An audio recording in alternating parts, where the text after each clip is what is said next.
እንዴት ናችሁ ውድ ቤተሰቦቻችን? ይህ ፉአድ ባህሩ የዩቲዩብ ቻናላችን ነው። ዕለተ አርብ የከሰዓቱ ፕሮግራማችንን ይዘን ቀርበናል። የተለያዩ የዝውውር ጉዳዮችን እንደተለመደው በዛሬ ፕሮግራማችንም ሰፋ አድርገን ወደ እናንተ ማድረሳችንን የምንቀጥል ነው የሚሆነው። እያደመጣችሁን እየተከታተላችሁን ቆይታችሁንም ከኛ ጋር እያደረጋችሁ ስለሆነ ከልብ አድርገን ነው የምናመሰግነው። ፉአድ ባህሩ የዛሬውን ፕሮግራም እየመራው ከእናንተ ጋር ቆይታን አደርጋለሁ። እናንተም ቪዲዮአችንን ላይክ ቻናላችንን ሰብስክራይብ እያደረጋችሁ ከኛ ጋር ቆይታን እንድታደርጉ ነው በአክብሮት የምንጋብዘው። በዛሬ ፕሮግራማችን እንደተለመደው የዝውውር ጉዳዮችን እናነሳለን። እናንተ ግን ሀሳብ አስተያየቶቻችሁን ኮሜንት ቦክስ ላይ ልታጋሩን ትችላላችሁ። የእናንተን ሀሳብ እንቀበልና በፕሮግራማችን መጨረሻ መልሰን ወደ እናንተው የምናደርሰው ይሆናል። ዛሬ ትልልቆቹን የአውሮፓ ክለቦች የተመለከቱ ከጠዋት ጀምሮ ሲወጡ የነበሩ የዝውውር ጉዳዮችን ሰፋ አድርገን ወደ እናንተ ቆይታን እያደረግን የምንቆይ ነው የሚሆነው። አብራችሁኝ እንድትቆዩ በአክብሮት ጋብዛለሁ። ከመሸጋገሪያ በኋላ በድጋሚ ተመልሰን የምንመጣ ይሆናል። አብራችሁኝ ቆዩ።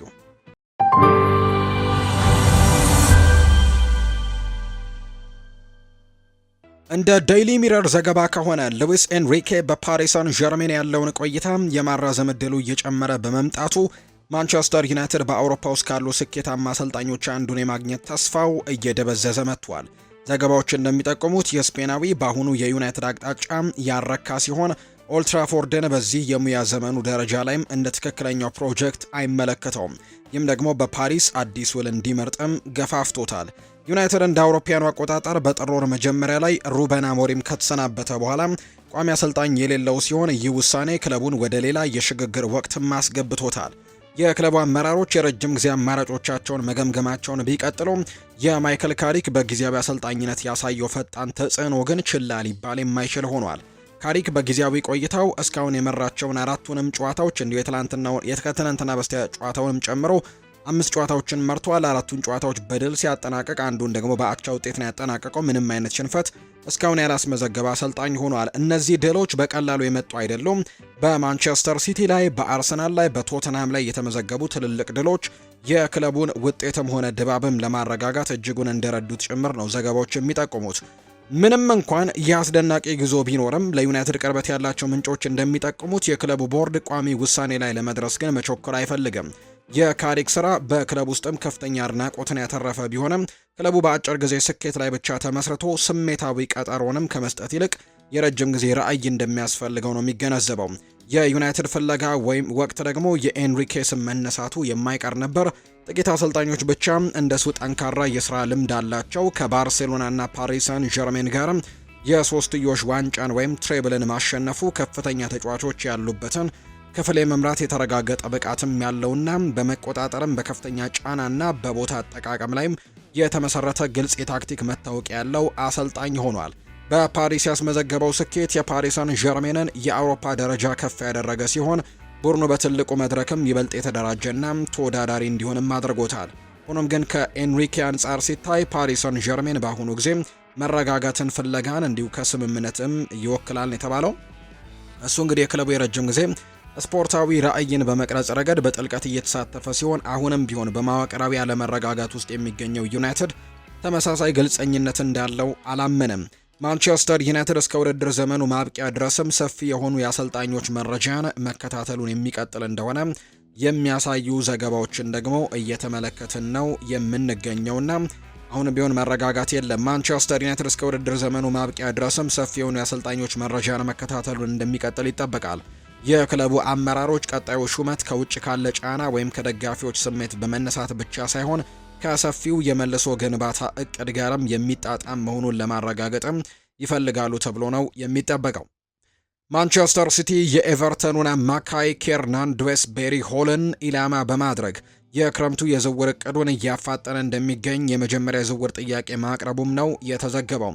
እንደ ስፔኑ ፌጂያስ ዘገባ ከሆነ ሲቲ 35 ሚሊዮን ፓውንድ ገደማ የሚገመት ጥያቄ ያቀረበ ቢሆንም ኤቨርተን ግን ተጫዋቹን ለመልቀቅ ከ40 ሚሊዮን ፓውንድ እና ደግሞ የሚቀራረብ ክፍያ እንደሚቀርብለት ነው አቋሙን ያጸናው። ኬርናንዶስ ቤሪ ሆል ወደ መርሲሳይድ ከመጣ ጀምሮ እያሳየ ያለው ፈጣን እድገትም አስደናቂ ነው። መደበኛ ተሰላፊ ለመሆን ተቸግሮ የነበረበት ቼልሲ ቆይታው በኋላ አማካዩ ባለፈው ክረምት ግን አዲስ ፈተናን መርጧል። ኤቨርተንም የሱ ጉልበትን፣ ቴክኒካል ጥራትና ሁለገብነትን ወይም ቦክስ ቱ ቦክስ ያለውን ብልህነትም አማካይ ክፍላቸውን ያነቃቃው ይመስላል። በ25 ሚሊዮን ፓውንድም ውል ነበር እሱን ለማስፈረም ቆራጥ እርምጃን የወሰዱት። ይህ ውሳኔያቸውም ትክክለኛ መሆኑ ተረጋግጧል። እንግሊዛዊው አማካይ በአሰልጣኝ ዳቪድ ሞይስ ስርም ትልቅ ስኬትን እያስመዘገበ ነው። በሞይስ ስር ኬርናን ድዌስበሪ ሆል በአንድ ወቅት በሌስተር ሲቲ ይታወቅበት የነበረው ብቃትን በድጋሚ አግኝቶታል።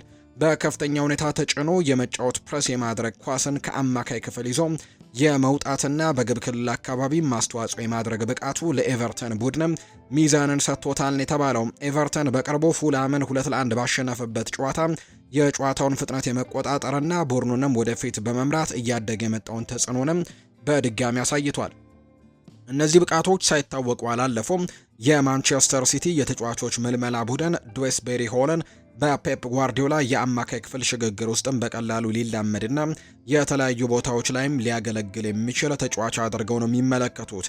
ከኤቨርተን አንጻር የሲቲ ፍላጎት መጥፎ ዜና ነው። በሞይስ ስር የክለቡ ፍላጎት በረጅም ጊዜ መረጋጋትና እድገት ላይ ያተኮረ በመሆኑ አንድን ቁልፍ አማካይ ወደ ክለቡ እንደመጣ ወዲያውኑ ማጣት በሜዳ ላይ ትልቅም ወደ ኋላ መመለስ እንደሆነ ተደርጎ ይታያል። ሆኖም ግን ከፋይናንስ አንጻር ሁኔታው ከኤቨርተን ትርጉም ይሰጣል።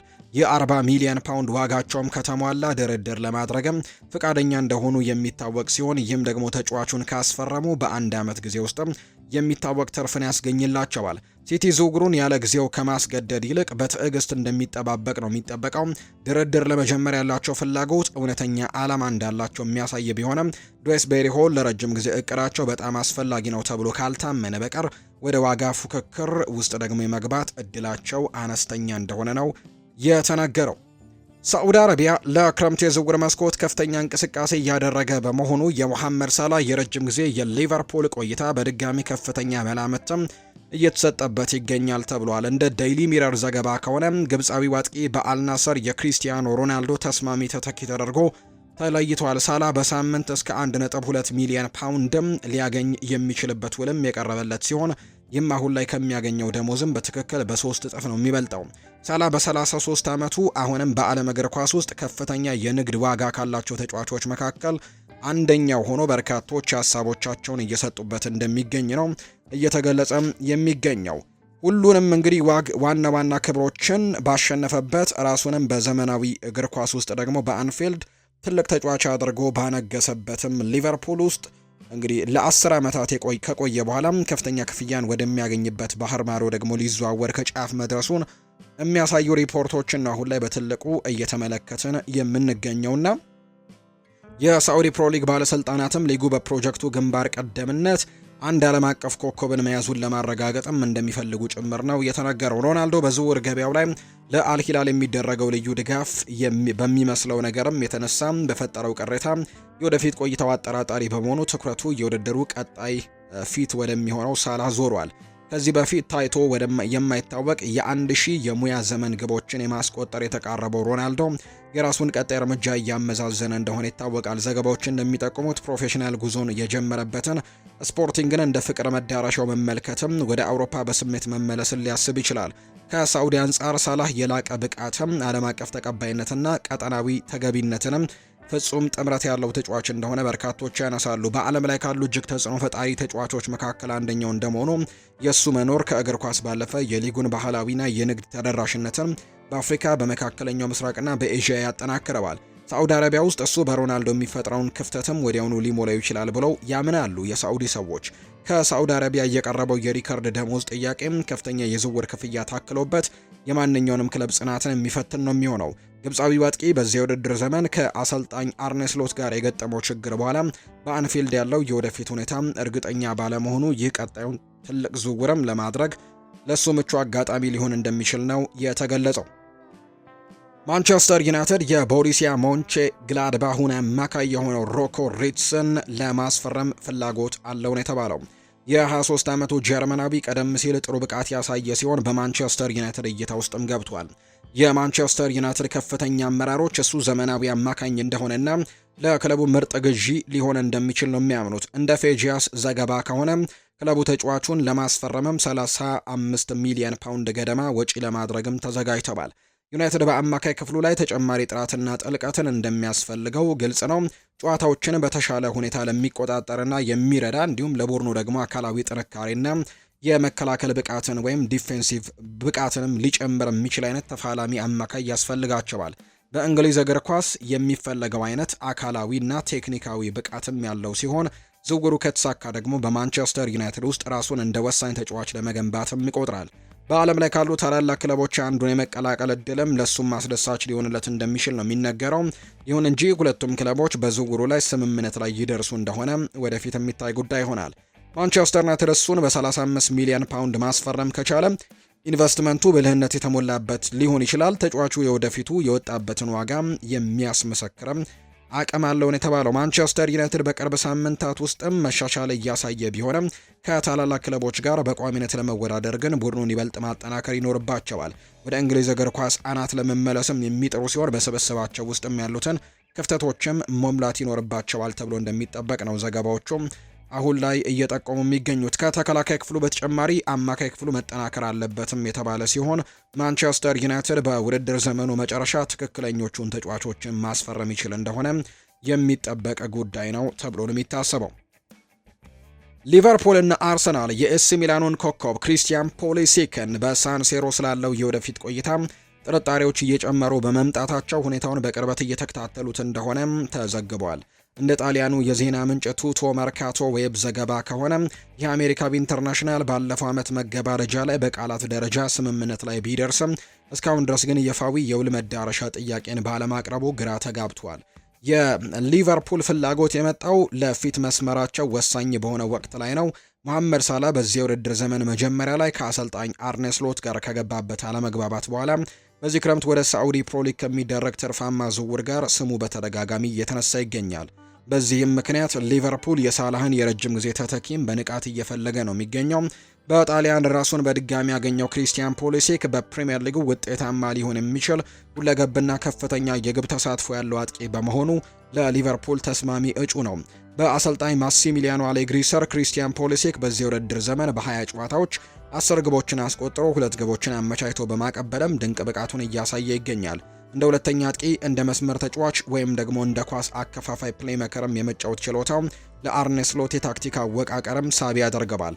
ምንም እንኳን አርሰናል በዘገባው ውስጥም የሚጠቀስ ቢሆንም ወደ ሰሜን ለንደን የሚያደርገው ዝውውር ግን ብዙም እርግጠኛ አይመስልም። የሚኬል አርቴታ ስብስብ በመስመር ተጫዋቾችም በቂ ጥልቀት ያለው በመሆኑም በክሪስቲያን ፖሊሲክ የአርሰናል ቀንደኛ ተቀናቃኝ ለሆነው ቸልሲ የነበረው ጥልቅ ትስስርም ዝውውሩን ውስብስብ ሊያደርገው እንደሚችል ነው የተገመተው። ሆኖም ግን ሚላን ለተጫዋቹ 55 ሚሊዮን ዩሮ የዋጋ ተመን እንዳወጣለት በሚነገርበት በዚህ ሰዓት አርሰናሎች ከፍተኛ ጥራት ያለው ተጫዋች በስብስባቸው ውስጥ ለመጨመር ከፈለጉም በውይይት ውስጥ ሊቆዩ ይችላሉ። ማንቸስተር ዩናይትድ እና አስተን ቪላ ከአጥቂው ዝውውር ጋር ስማቸው ተያይዟል።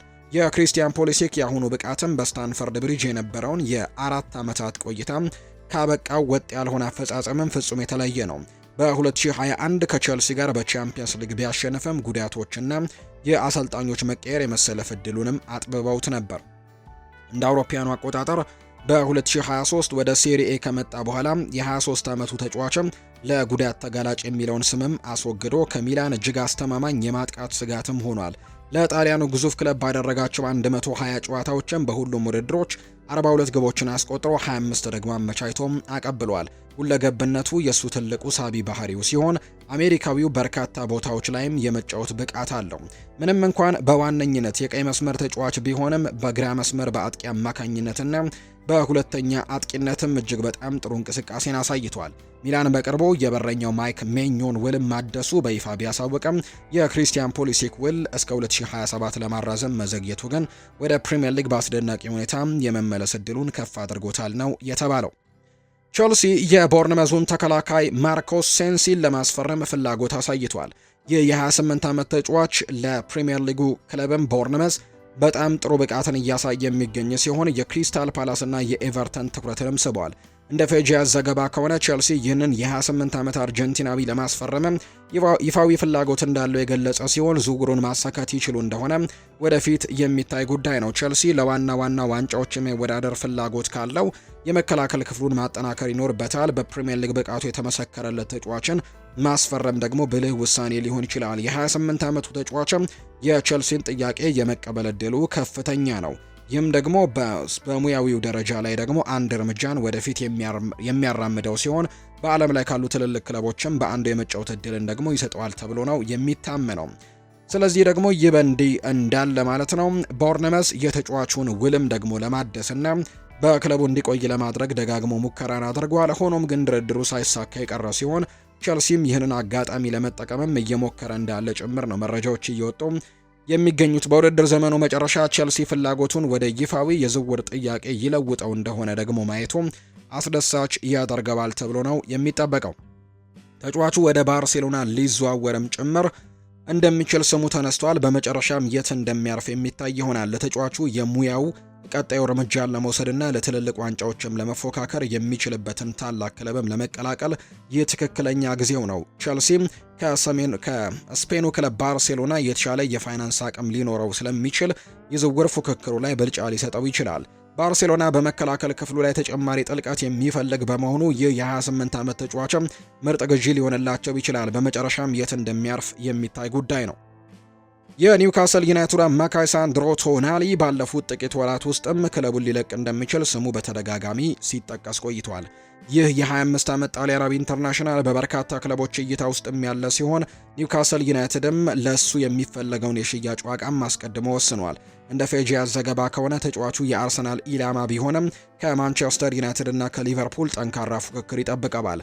ዘገባው እንደሚያመለክተው አማካዩን ለማስፈረም ከ80 እስከ 100 ሚሊዮን ፓውንድ ገደማ ወጪ ይጠይቃል። ከሶስቱ ክለቦች መካከል በክረምቱ የዝውውር መስኮትም ቀርቦ ይፋዊ ጥያቄ የሚያቀርብም ይኖር እንደሆነ ማየቱ ትኩረት የሚስብ ነው የሚሆነው።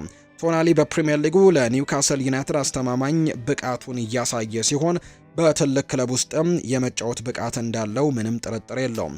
አርሰናል፣ ማንቸስተር ዩናይትድ ወይም ደግሞ ሊቨርፑል የመቀላቀል እድሉ ለሱ ተመራጭ ሊሆን እንደሚችል የሚያሳዩ መረጃዎች ያለው። ሆኖም ግን አርሰናል በአሁኑ ወቅት በአማካይ ክፍሉ ላይ በቂ ተጫዋቾች ያሉት በመሆኑ ጣሊያናዊውን ተጫዋች በቋሚ አስተላለፍ ውስጥ እንዴት ሊያካተቱት እንደሚችሉ የሚታይ ይሆናል። ሊቨርፑልን በተመለከተ ግን እንደሱ ያለም ተከላካይ አማካይ በእጅጉ ያስፈልጋቸዋል። በመከላከሉ ረገድ ክፍተቶች የታዩባቸው ሲሆን የጣሊያናዊው መምጣትም የኋለኛውን ክፍላቸው ለማጠናከር ይረዳቸዋል። የእሱ መምጣት እንደ ራያ ግራቨንበርች ያሉ ተጫዋቾችን በሜዳ ላይ የተሻለ ነፃነት አግኝተው እንዲንቀሳቀሱም እድል ይሰጣቸዋል። በማንቸስተር ዩናይትድ ቤት ደግሞ እሱ የካሴሜሮ ትክክለኛ ተተኪ ሊሆን ይችላል።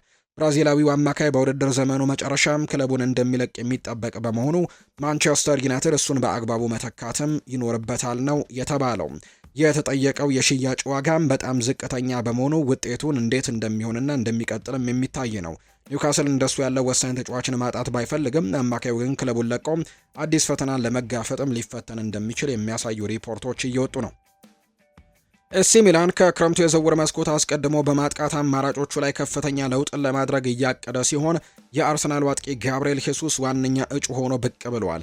እንደ ቱቶ ስፖርት ዘገባ ከሆነ ሮሰንኤሪዎቹ በሰሜን ለንደን ያለውን የብራዚላዊውን ሁኔታ በቅርበት እየተከታተሉ ሲሆን ይህም በፊት መስመራቸው ላይ ለሚያደርጉት ለውጥም እንደ ዝግጅትም ተቆጥሯል። የሚላን ፍላጎት በሳንቲያጎ ሂሚኔስ ዙሪያ ደግሞ ካለው እርግጠኛ ለመሆን ጋር እየተያዘ ነው። ይህም የሜክሲኮ ኢንተርናሽናል ወደ ሴሪኤው ከመጣ ጀምሮ አልፎ አልፎ ጥሩ ብቃቶችን ቢያሳይም ተመጣጣኝ የዝውውር ጥያቄ ካረፈ ከፊፋ ዓለም ዋንጫም በኋላ ሊሸጥ እንደሚችል በክለብ ውስጥም ከፍተኛ እምነት አለ። ይህ ድል ደግሞ የሚላን የተጫዋቾች ምልመላ ቡድን የፊት መስመሩን ሊመሩ የሚችሉ ልምድ ያላቸውና ሁለገብ አጥቂዎችን እንዲፈልጉም አስገድዷቸዋል። በአርሰናል ቤት ጋብሪኤል ሄሱስ የመሰለፍ ዕድልን ማግኘት ከጊዜ ወደ ጊዜ እየከበደው መጥቷል። የ28 ዓመቱ ተጫዋች በዚህ የውድድር ዘመን በፕሪሚየር ሊጉ በቋሚነት የተሰለፈው በሁለት ጨዋታዎች ላይ ብቻ ሲሆን ይህም ደግሞ በዋነኝነት በሚኬል አርቴታ የማጥቃት ስልት ውስጥ ባለው ከፍተኛ ፉክክር ምክንያት ነው። ጥቂት ጨዋታ ዕድሎችን እንዲያገኝ እንደሆነ የሚያሳዩ ዘገባዎች እየወጡ የሚገኙት የቪክተር ዮኬሬሽ እና የካይ ሃቨርትስ መምጣት ድንቅ ብቃት ደግሞ ማሳየት የሄሱስ ደግሞ መጫወቻ ደቂቃዎችን ገድቦበታል። ይህም ዝናና ልምድ ቢኖረውም ከዋናው ስብስብ ግን እንዲገለል አድርጎታል። አርቴታ አሁንም ለጋብሪኤል ሄሱስ ታታሪነት ዋጋ ቢሰጠውም የአርሰናል አጨዋወት ወደ አካላዊ ጥንካሬና ቀጥተኛ ማጥቃት ማድላቱ ግን ሁልጊዜም ከብራዚላዊው ጥንካሬዎች ጋር አይጣጣምም።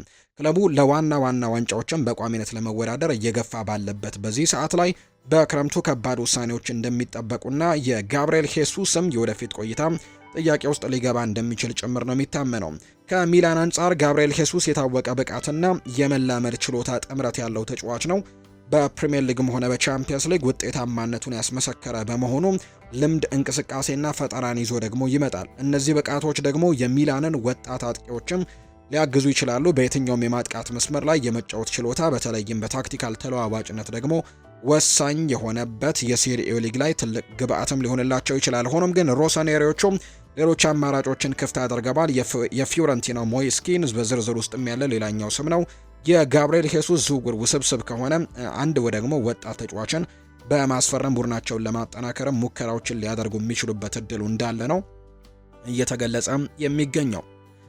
አርሰናልና ሊቨርፑል ያን ዲያማንዴን ለማስፈረም ያላቸው ፍላጎት እንደቀጠለ ነው። የ19 ዓመቱ ተጫዋች ወደ አርቢ ለብዚሽ ካመራ በኋላ በጣም ጥሩ እንቅስቃሴን እያደረገ ሲሆን በዚህ የውድድር ዘመን በ14 ግቦች ላይ ቀጥተኛ ተሳትፎን አድርጓል። የጀርመኑ ክለብ ደግሞ በክረምቱ ወቅትም አንዳንድ ተጫዋቾችን ለሽያጭ በጫና ውስጥም ይገኛል። ክለቡ ከሱ ሽያጭም 100 ሚሊዮን ዩሮ ለማግኘትም እያለመ ሲሆን እንደ አርሰናልና ሊቨርፑል ያሉ ክለቦችም ለሱ ላይ ፍላጎት አላቸው። በስፖርት ዊትነስ በኩል የወጣ ዘገባ እንደሚያመለክተው በርካታ ዘገባዎች ይህንን አይቮሪ ኮስታዊ አጥቂም እየተከታተሉ ቢሆንም ሁለቱ የፕሪሚየር ሊግ ክለቦች ግን ሰፊ የምልመላ ስራዎችን እና ውይይቶችን ቀድሞውኑ ጀምረዋል። ለተጫዋቹ የተጠየቀው ዋጋን ለመክፈል ዝግጁ መሆናቸውን ማየት ትኩረት የሚስብ ጉዳይ ነው። 100 ሚሊዮን ዩሮ እንደሱ ላለ ወጣት ተጫዋች በጣም ብዙ ገንዘብ ነው። ምንም እንኳን አስደናቂ ተሰጥኦ ቢኖረውም አሁንም ቢሆን ግን በከፍተኛ የእግር ኳስ ደረጃ ላይ ሙሉ በሙሉ እስካልተመሰከረለት ድረስም አርሰናል ወይም ሊቨርፑል እሱን በተመጣጣኝ ዋጋ ማስፈረምም ሊመርጡ ይችላሉ። ሁለቱም ክለቦች በመስመር ማጥቃት ላይ ተጨማሪ ጥራቶችን እንደሚፈልጉ ግልጽ ነው። አርሰናል አሁንም ከመስመር ተነስተው ደግሞ እድሎችን ለመፍጠር እየተቸገሩ ሲሆን የዚህን አፍሪካዊ ደግሞ ፈጣን ጉልበትንና የማለፍ ብቃትን ወይም የድሪብሊንግ ብቃቱንም ሊጠቀሙበት ይችላሉ። በሌላ በኩል ለሊቨርፑል ሉዊስ ዲያዝን በአግባቡ መተካት ባለመቻሉ ምክንያትም አሁን ላይ ይህንን ተጫዋች ማምጣት በትልቁ የሚያለሙት ጉዳይ ነው። ሊጨምር የሚችል እውነተኛ ድሪብለርንም ተጫዋቹ ያስፈልጋቸዋል። የ19 ዓመት ተጫዋች የሁለቱ ክለቦች የማጥቃት ብቃትን የመቀየር ጥራት አለው። እሱም በከፍተኛ ደረጃ የመወዳደርና ለትልልቅ ዋንጫዎችን በቋሚነት የመፋለም ዓላማ ይኖረዋል። ሁለቱም ክለቦች ያንን እድል ሊሰጡት ይችላሉ። በመጨረሻም የት እንደሚያርፍ የሚታይ ነው። ጎልቶ ሊታይ የሚችልበት ሚና ግን የሚሰጠው ክለብን መቀላቀል ነው የሚኖርበት። አቅሙን አሟጦ ለመጠቀምም እናም በፕሪሚየር ሊጉ ደግሞ እንደ ቁልፍ ተጫዋችም ለመመስረትም ያለ ማለት ተብሎ ነው የሚታሰበው። የብራይተኑ ግብ ጠባቂ ባርት ቨርት ብሩገን በውድድር ዘመኑ መጨረሻም ክለቡን ለቆ ሊወጣ እንደሚችል ስሙ ተነስቷል። የ23 ዓመቱ የኔዘርላንድ ወይም ሆላንድ ኢንተርናሽናል በፕሪሚየር ሊጉ ጥሩ ብቃት እያሳየ የሚገኝ ሲሆን የቸልሲ፣ ቶትናም እና የኒውካስል ዩናይትድ ትኩረትንም ስቧል። ቸልሲ ተጫዋቹን ለማስፈረም 50 ሚሊዮን ፓውንድ ለመክፈልም ዝግጁ ነው። እንደ ቲም ቶክ ዘገባ ከሆነ ቶትናም እና ኒውካስል በሱ ላይ ያላቸው ፍላጎት ከሶስቱ ክለቦች መካከል ዝውውሩን ማን ሊያሳካው እንደሚችል ማየቱ ትኩረት የሚስብ ጉዳይ ሆኗል። ግብ ጠባቂው በክረምቱ ወቅትም ክለቡን ለመቀየር ፍቃደኛ እንዳልሆነ ተዘግቧል። እንደ ቼልሲ ያለ ታላቅ ክለብን ለመቀላቀልም እድሉ ለሱ አስደሳች እንደሚሆን ነው የሚታመነው። ሰማያዊዎቹ አስተማማኝ ግብ ጠባቂ የሚፈልጉ ሲሆን ሮበርት ሳንቼዝ ግን ካለበት ከፍተኛ ተስፋ አንጻር የሚጠበቀውን ያክል ሊሆን አልቻለም። ይህ ስፔናዊ ግብ ጠባቂ በቼልሲ ሊለቅ እንደሚችል ስሙ ከተነሳ ሰነባብቷል። ቼልሲ ለሆላንዳዊው ግብ ጠባቂ የሚፈልገውን ዝውውር ማሳካት ይችል እንደሆነ የሚታይ ነው። ቨርትብሩገን ከፍተኛ አቅም ያለው ወጣት ተጫዋች ሲሆን ለቼልሲም በሚቀጥሉት ዓመታት አስተማማኝ ግብ ጠባቂ ሊሆን ይችላል። ቼልሲም በዓለም ላይ ካሉ ትልልቅ ክለቦች አንዱ በመሆኑ እሱን የመቀላቀል እድሉ ለወጣቱ ግብ ጠባቂ ከባድ እንደሚሆንበት ነው የሚታሰበው። የ50 ሚሊዮን ፓውንድ ኢንቨስትመንት ውድ ቢመስልም ተጫዋቹ ግን ለወደፊቱ የወጣበት ዋጋን የሚያስመሰክር ብቃት አለው። ቶተንሃም በጉሌርሞ ቪካሪዮ ምትክም የተሻለ ግብ ጠባቂ ሊጠቀም ይችላል። ጣሊያናዊው ግብ ጠባቂ የአየር ላይ ኳሶችና የቆሙ ኳሶችን በመከላከል ረገድም ብዙም አሳማኝ አይደለም። የ23 ዓመቱ ቨርብሩገን በዚህ ረገድ ቡድኑን ሊያግዝ ይችላል። በተመሳሳይ ኒውካስልም ለኒክ ፖፕ የረጅም ጊዜ ተተኪ ይፈልጋል። በመጨረሻም ቨርትብሩገን የት እንደሚያርፍም የሚታይ ጉዳይ ይሆናል ተብሎ ነው የሚጠበቀው። ወደ ቤተሰቦቻችን ከፉአድ ባሩ የዩቲዩብ ቻናል ለዛሬ ያዝንላችሁ የዝውውር ፕሮግራማችን ይህንን ይመስል ነበር። መልካም ጊዜ ይሁንላችሁ።